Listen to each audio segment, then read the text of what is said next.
London, 1856. The chandeliers of Huntley Hall cast a brilliant glow over the annual spring ball, illuminating the finery of London's elite as they twirled across the polished floor.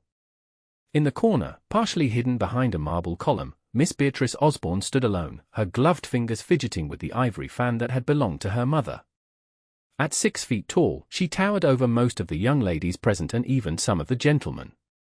The orchestra had played 3 sets already, and not once had anyone approached to request her hand.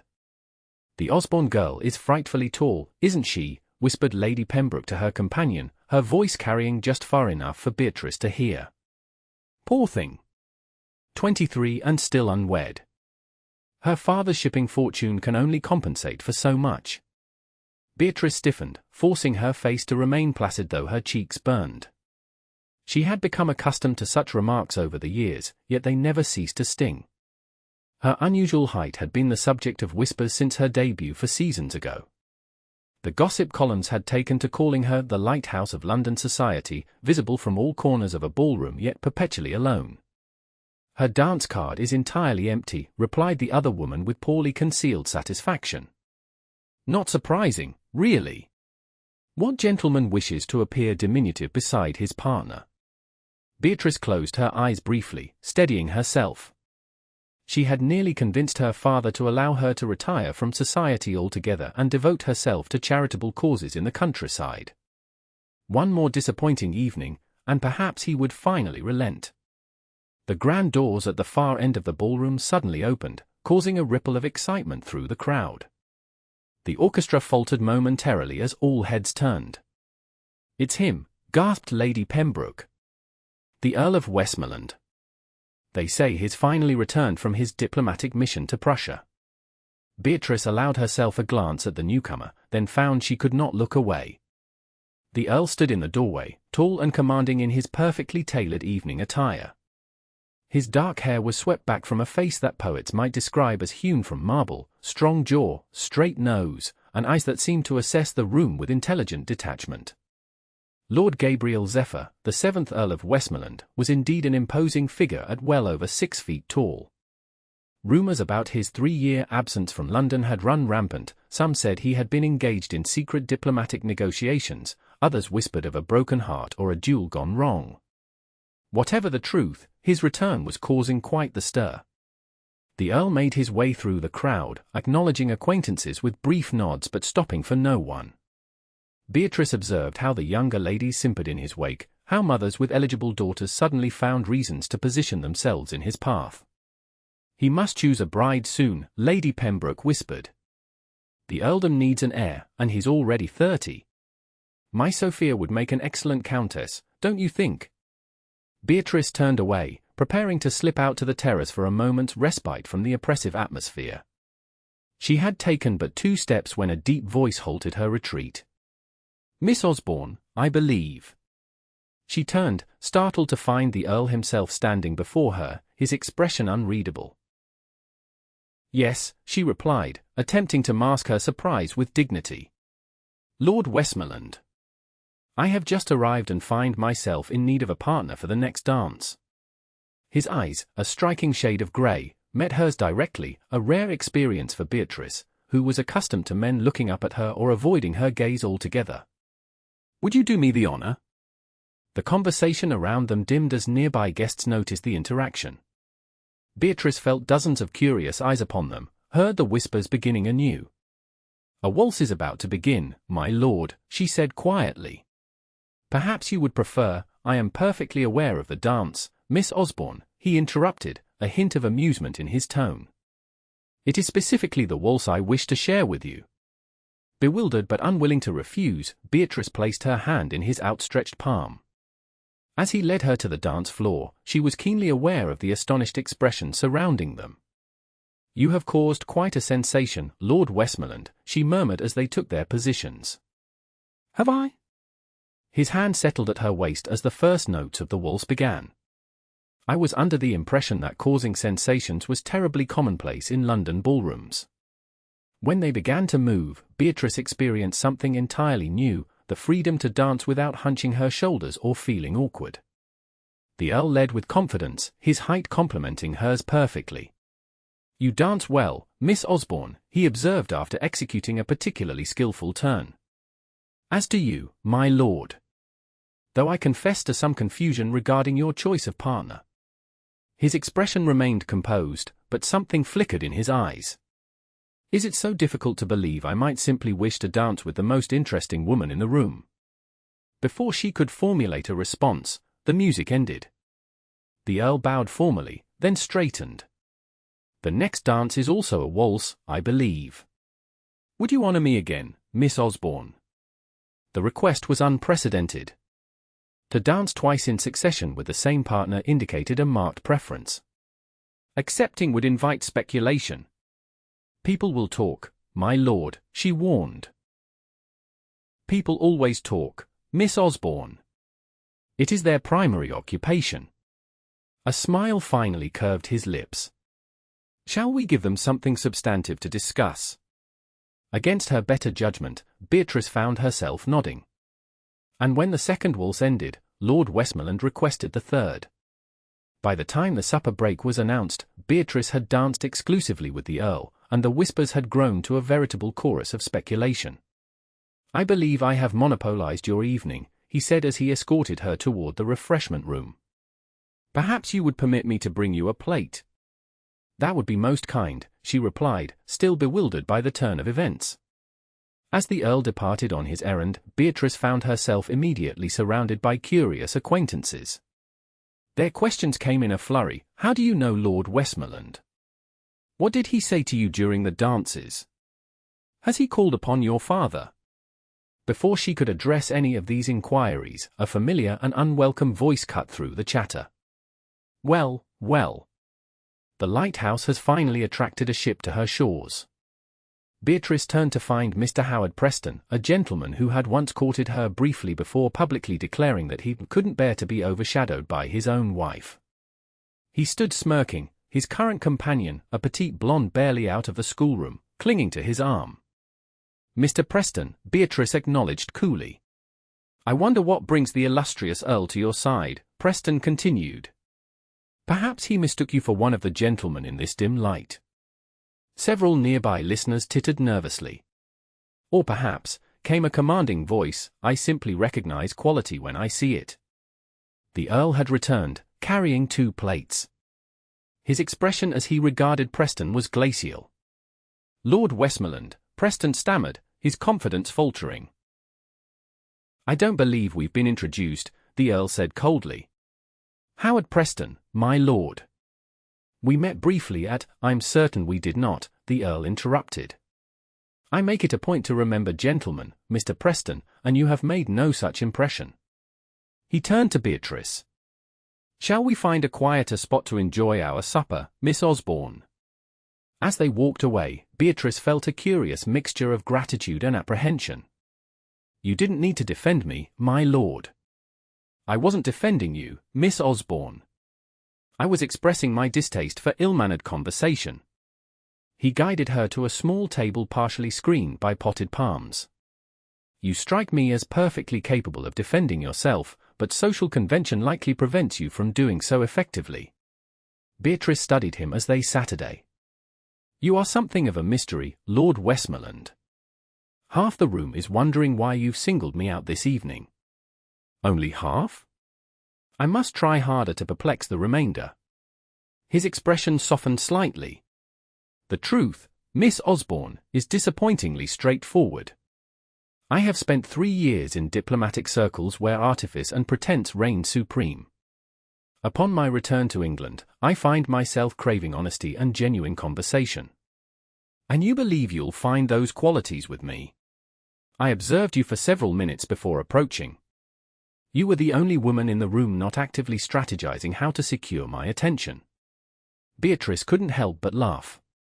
That's hardly flattering, my lord. You chose me because I showed no interest in you. His smile was unexpected and transformed his austere features. I chose you because when Lady Pembroke made that cutting remark about your height, you didn't crumble or retaliate. There was dignity in your restraint. It suggested character. Beatrice's amusement faded.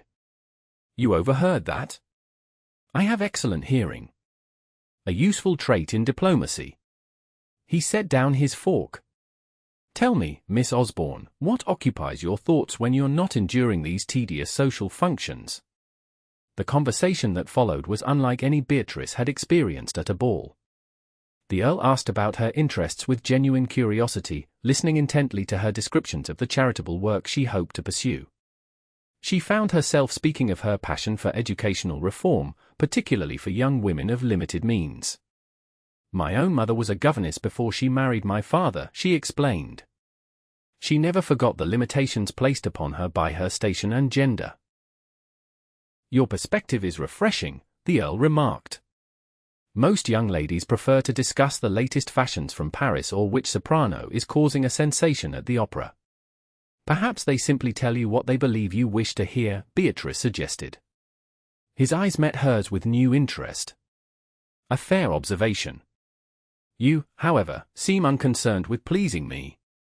Should I be concerned with pleasing you, Lord Westmoreland? Gabriel, he said suddenly. My name is Gabriel. And no, you should not be concerned with pleasing me or anyone else. That is precisely what I find intriguing. Before Beatrice could respond, the orchestra began tuning their instruments, signaling the end of the supper break. The dancing will resume shortly, she noted. Indeed. The Earl, Gabriel, stood and offered his hand. And I find myself hoping to secure your hand for every remaining waltz this evening. Beatrice hesitated. People will certainly talk now. Let them. I've never found public opinion particularly valuable. He leaned closer. Unless, of course, you would prefer to dance with someone else. No, she admitted. I wouldn't. The remainder of the evening passed in a blur of waltzes and conversation. By the time Beatrice departed with her father, everyone at Huntley Hall was discussing the apparent attachment between the Earl of Westmoreland and the unusually tall Miss Osborne. The Earl seemed quite taken with you, her father remarked as their carriage rolled toward home. Thomas Osborne was a practical man whose shipping business had elevated the family to the fringes of good society. Though I wonder at his intentions. As do I, Beatrice replied honestly. He is not a man whose thoughts are easily discerned. The following morning, Beatrice awoke to find her name prominently featured in the society pages. The enigmatic Earl of W. created quite a stir at the Huntley ball, devoting his exclusive attention to Miss O, a lady previously overlooked in ballrooms despite her considerable vertical advantages.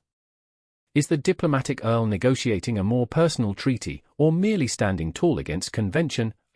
Beatrice had barely finished reading when the housekeeper announced they had received a delivery of flowers. The enormous arrangement of white lilies came with a card in a strong, decisive hand. Height, like character, should never be diminished to suit the limitations of others. With admiration, G.Z. Over the next fortnight, Gabriel called at the Osborne residence with increasing regularity. Their conversations ranged from literature to politics, from philosophy to the management of his extensive estates. On her part, Beatrice found herself drawn to his incisive mind and unexpected flashes of humor. What had begun as confusion at his attention gradually transformed into something deeper and more unsettling.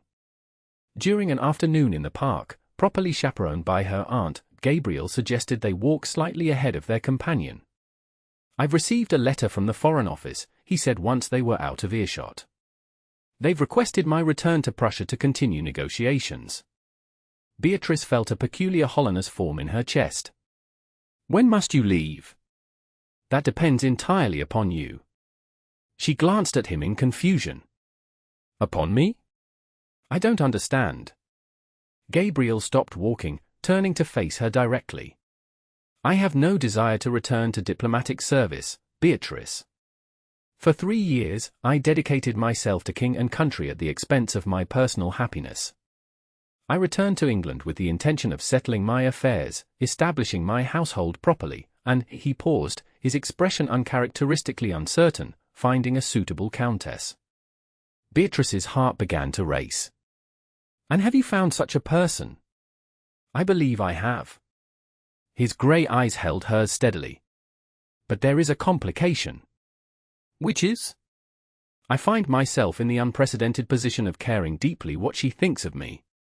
Of wanting her to accept me not for my title or position, but for myself. Beatrice struggled to maintain her composure. Then perhaps you should simply ask her. Indeed. Gabriel took her gloved hand in his. Beatrice Osborne, would you do me the honor of? A sharp cry interrupted his words.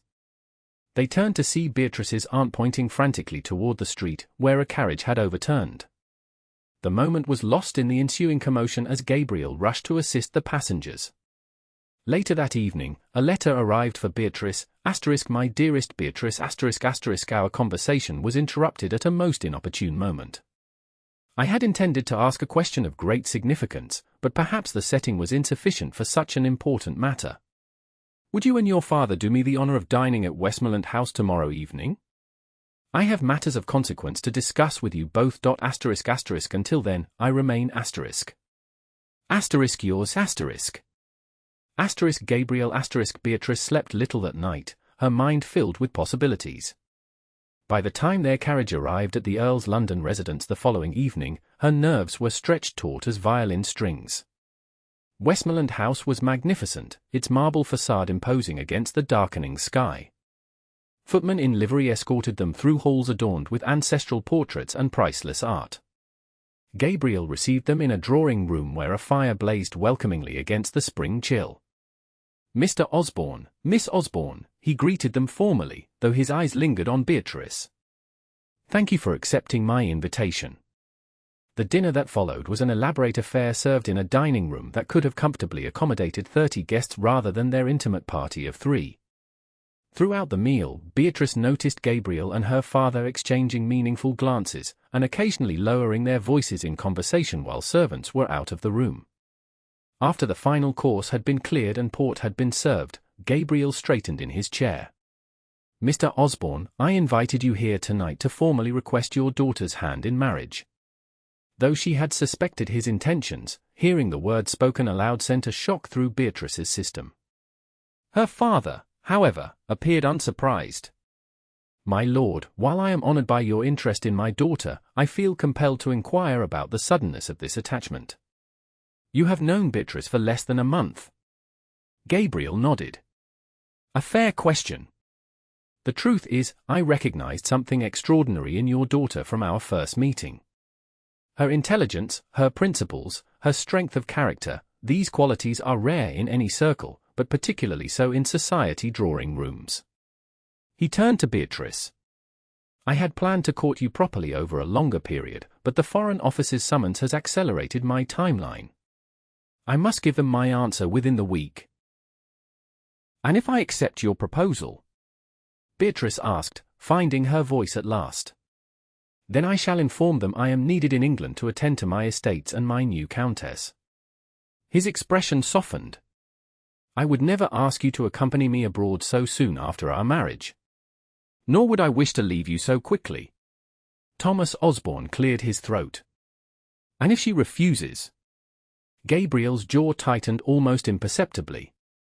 Then I shall return to Prussia with a heavy heart, knowing I have lost something far more valuable than any diplomatic victory. A silence fell over the table. Beatrice's father studied the Earl intently before speaking again. I have given my consent, should Beatrice wish to accept. But the final decision must be hers. Gabriel rose from his chair. Miss Osborne, would you join me in the conservatory? I believe we have matters to discuss privately. The conservatory was a marvel of glass and iron, filled with exotic plants and the gentle sound of a small fountain. Moonlight streamed through the glass ceiling, casting everything in silver light. This is beautiful, Beatrice murmured, trailing her fingers along the leaf of a large fern. My mother designed it, Gabriel replied. She found English winters oppressive and created this space as a refuge. He guided her to a stone bench surrounded by flowering jasmine. When they were seated, he took both her hands in his. Beatrice, I realize my proposal may seem precipitous. Society will certainly think so. Society has never approved of me regardless, she said with a small smile. Nor of me, despite my title. His thumbs traced circles on her gloved hands. I have never been one to follow convention for its own sake. I believe in recognizing value where it exists and acting accordingly. Is that what this is? Beatrice asked, suddenly vulnerable. A recognition of value? A practical decision? Gabriel's expression grew serious. At first, perhaps. I saw in you qualities that would make an excellent countess: intelligence, dignity, compassion. But it has become something far beyond practicality. He released her hands to cup her face gently. I have grown to care for you deeply, Beatrice. Your thoughts have become essential to me. Your smile has become my daily pursuit. The prospect of returning to Prussia without having secured your hand is unbearable. Beatrice's heart thundered in her chest. Gabriel, please, he interrupted, allow me to finish. I know we have known each other only briefly. I know marriage is a momentous decision. I am not asking for an answer based on fleeting emotion or social advantage. I am asking you to consider a partnership between equals, a marriage founded on mutual respect and growing affection. He reached into his pocket and withdrew a small velvet box. Opening it revealed a ring unlike any Beatrice had seen, not a traditional diamond, but a deep blue sapphire surrounded by smaller stones. This was my grandmother's, he explained. She was also considered unconventional for her time. My grandfather once told me she was the only woman he'd met who could match him thought for thought. Beatrice stared at the ring, then at the man offering it. In his eyes, she saw not the cool diplomat or the powerful earl, but simply Gabriel, the man who had asked her to dance when no one else would, who listened to her opinions with genuine interest, who stood tall beside her without reservation. Yes, she whispered. Yes, I will marry you. Relief and joy transformed his features. Gabriel slipped the ring onto her finger, then drew her into his arms. Their first kiss was gentle, a promise of deeper affection to come. When they returned to the dining room, Thomas Osborne took one look at his daughter's radiant face and the ring on her finger and smiled broadly. It appears congratulations are in order, my lord. Indeed they are, sir. Though I am the one who has received the greater gift. The wedding of the Earl of Westmoreland and Miss Beatrice Osborne took place 6 weeks later at St. George's in Hanover Square. Society columns buzzed with speculation about the match. Some called it a triumph for the unfashionably tall Miss Osborne, others wondered what had prompted the eligible Earl to choose so quickly and unconventionally. But as Beatrice walked down the aisle toward Gabriel, her height allowing her to meet his gaze directly, such whispers seemed utterly inconsequential. When they joined hands before the altar, she stood straight and proud, making no attempt to diminish her stature. The reception that followed at Westmoreland House was the social event of the season. Beatrice, now Countess of Westmoreland, found herself approached by countless guests who had previously overlooked her at similar gatherings. Lady Pembroke, who had been so cutting in her remarks at the Huntley ball, was particularly effusive. My dear Countess, what a lovely ceremony. You must be so delighted with your good fortune. Indeed, Lady Pembroke, Beatrice replied smoothly. Though I consider the greatest fortune to be finding a man who appreciates me precisely as I am. As the orchestra began to play, Gabriel appeared at her side. I believe this is our first waltz as husband and wife, he said, offering his hand. Together they took to the floor, moving in perfect harmony as they had since that first dance. As they turned beneath the chandeliers, Beatrice caught sight of Mr. Howard Preston watching from the periphery, his expression sour. Something amuses you? Gabriel asked, noting her smile. I was just thinking about journeys, she replied. How one can travel from Lighthouse to Countess in the span of a few weeks. Gabriel's brow furrowed in confusion, but before he could question her, she continued, and I was thinking that perhaps being a lighthouse isn't so terrible after all. Lighthouses guide ships safely to shore, do they not? Understanding dawned in his eyes. Indeed they do. And this particular ship is exceedingly grateful for the guidance. He drew her closer, propriety momentarily forgotten. Though I must disagree with one point. Oh. You were never simply a lighthouse, Beatrice. You were always a queen waiting for a crown worthy of you. As they continued to waltz, heads held high and perfectly matched in height, the whispers around them shifted from shock to admiration. The Earl and his Countess moved across the floor with a grace that could only come from two people who saw each other as equals, in stature, in intellect, and in heart. And if, in the years that followed, London society noted how the Earl of Westmoreland consistently requested every waltz with his wife at each ball they attended, they eventually ceased to find it remarkable. For what had begun as a sensation had transformed into something far more enduring, a love story written not in the gossip columns, but in the language of mutual respect, growing devotion, and the simple joy of finding someone with whom one need never stoop to belong.